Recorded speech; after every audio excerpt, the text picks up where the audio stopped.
I like to begin the course by actually telling you what the term drop 2 means. So most harmony is actually stacked in thirds. So if you play a C major 7 chord like this, then you can see that C to E is a third, E to G is a third, and then G to B is also a third. So that's how most harmony is.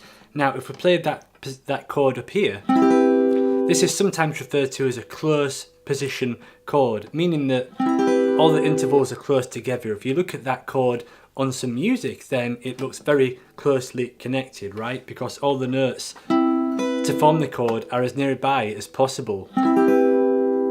The problem with these type of chords is that they're usually quite hard to get. They usually have big grips like this. They're very easy on piano, but on guitar they can be kind of stretchy and a little bit awkward.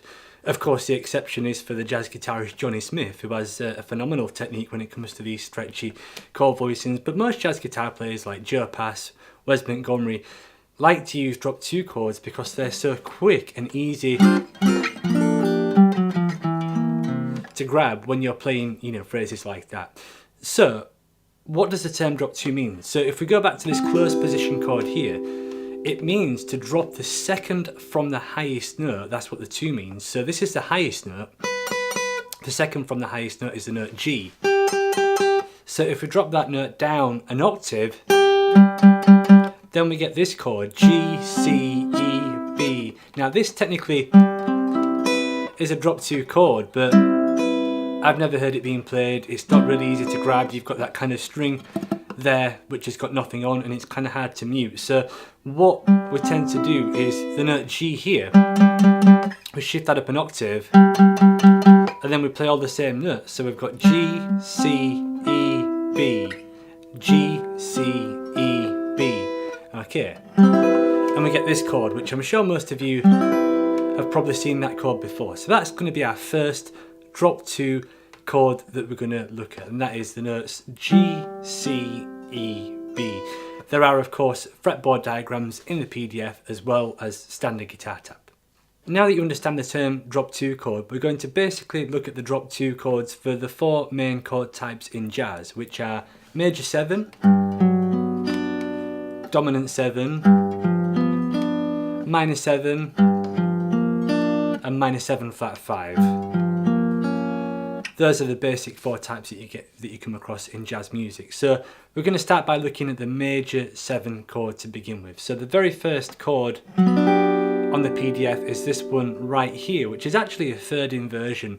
I'll get more into that in just a minute, but the reason why I'm starting you off with this one is because if you know the root on 6 and root on 5 chords,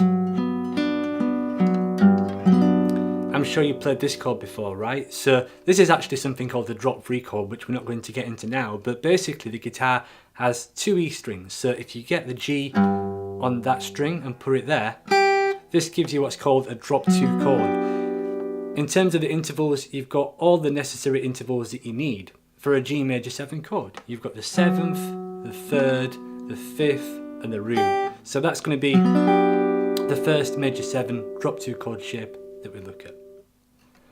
Moving on from that, we now come to this chord. And all these fingerings, by the way, they're completely up to you what you want to do. You'll notice that for this particular fingering, I'm basically using my pinky to bar, but most people tend to prefer the ring finger. Anyway, like I said, the intervals that are in this chord are the 7th, 3rd, 5th, and root. This chord is called an inversion, so you've got the exact same intervals there. So you've got the root, the 5th, the 7th, and the 3rd, but they're in a different order. And the thing with drop 2 chords to note is that you always tend to get the same intervals together. So there's the 7th, there's the 3rd in this chord voicing, 7th and 3rd, and then you've got the 5th and the root, and here you've got the root and the 5th. So you always tend to get those 2 stacked together. But the idea is, these are all diatonic G major 7th intervals, right? We've not got any extensions. We're just simply mapping out the nearest available point in which you can play the G major 7 chord. We're not kind of getting fancy, and what you're doing is basically covering the totality of the fingerboard. So you've got 4 options available, and that will basically span the entire guitar neck. So this is called the 3rd inversion. This is called a root a root position G major 7th chord. And the easy way to remember that is that it starts on the root. Okay, that starts on the root. There are generally two ways to memorize drop 2 chords. The first is to look at the interval which is on top. So in this first chord, the third inversion, the note which is on top is the root. The next inversion has the third on top. The inversion which comes after that has the 5th on top. And the inversion which comes after that has the 7th. So you've basically got the spelling of a G major 7th arpeggio. Root, 3, 5, 7, and that's been harmonised with each one of these drop 2 chords.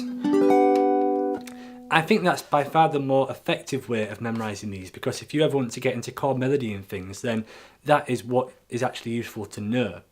Some of my students like to memorise these via where the root is, which is okay on some of them, like the root's right there. On this one, the root's at the bottom.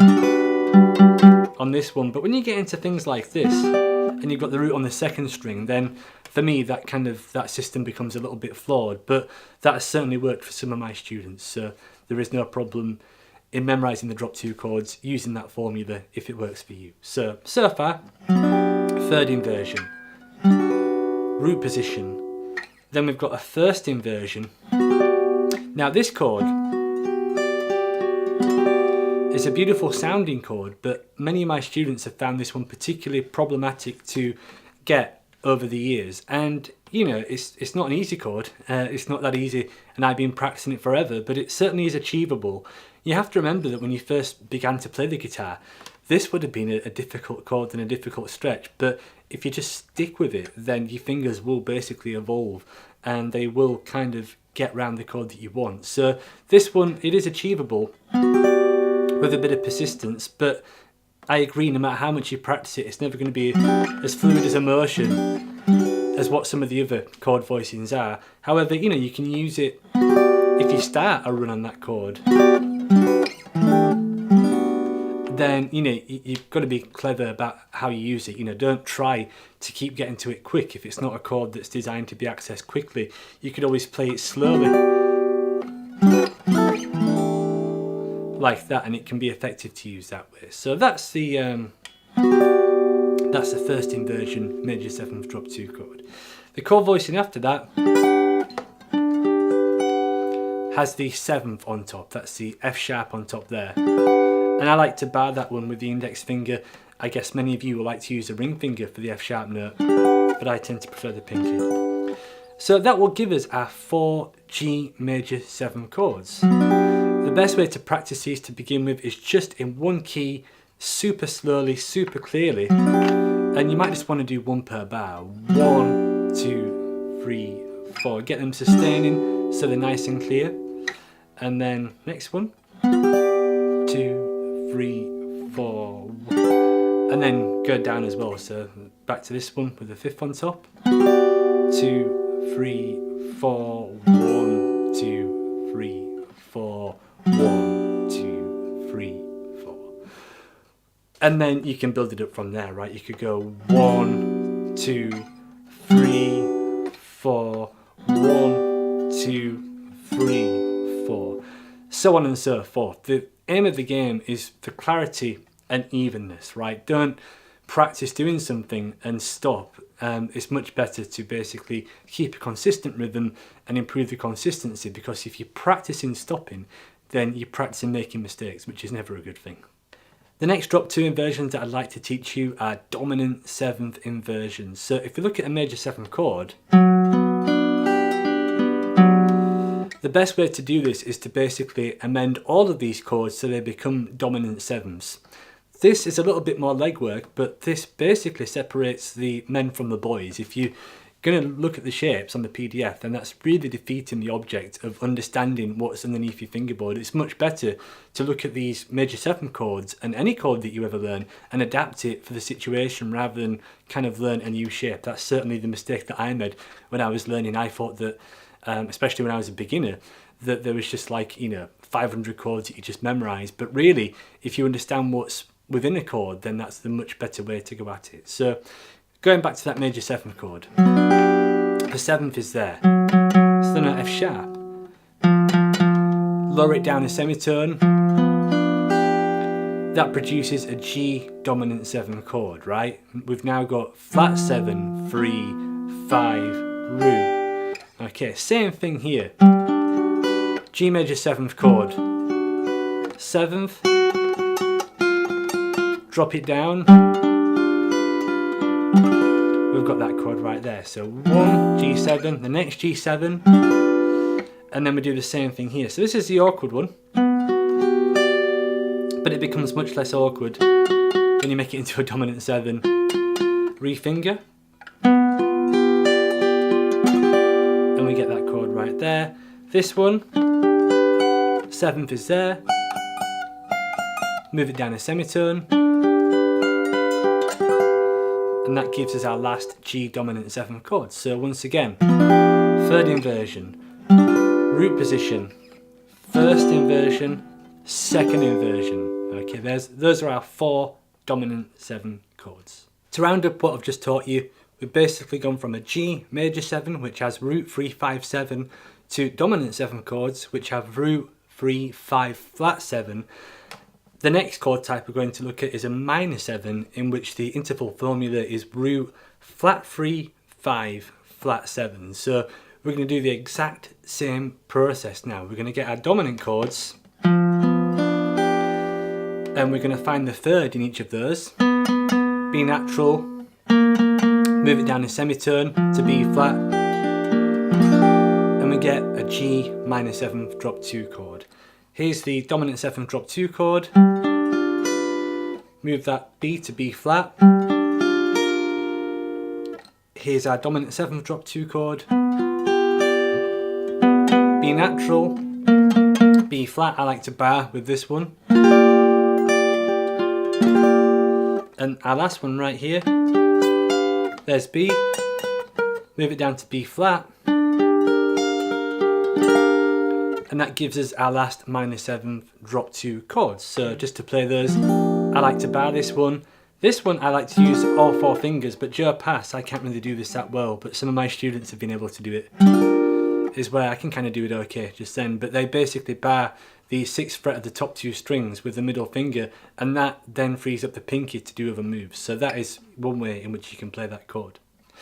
The next way, the next inversion, sorry, like I said, I like to bar with my index finger across those notes and then use the ring and index. And this one's kind of like an A minor chord, but with your pinky as well, you know, like a cowboy A minor chord, but moved all the way up.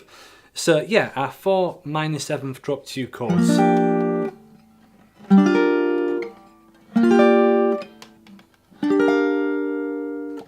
Sound like that. So there's just one last chord type to go, which is the minor 7 flat 5.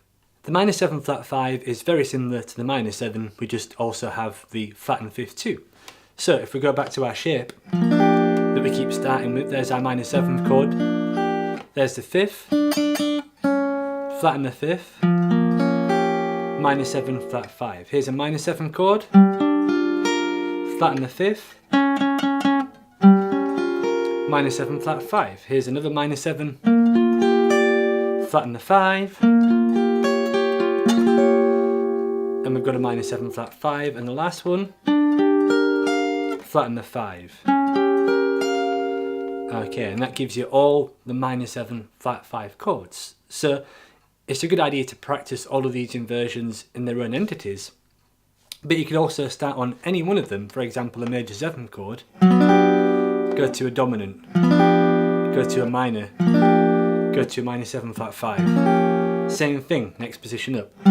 Major 7th chord, dominant 7th chord, minor 7 flat, minor 7th chord, minor 7 flat 5 chord, right? So you're expanding your fingerboard knowledge, right? All this is completely basically connecting to the scales and stuff that you might play there as well, right? If you're playing a major 7th chord, there's a major scale. A dominant 7th chord, or the drop 2 chord, Mixolydian scale,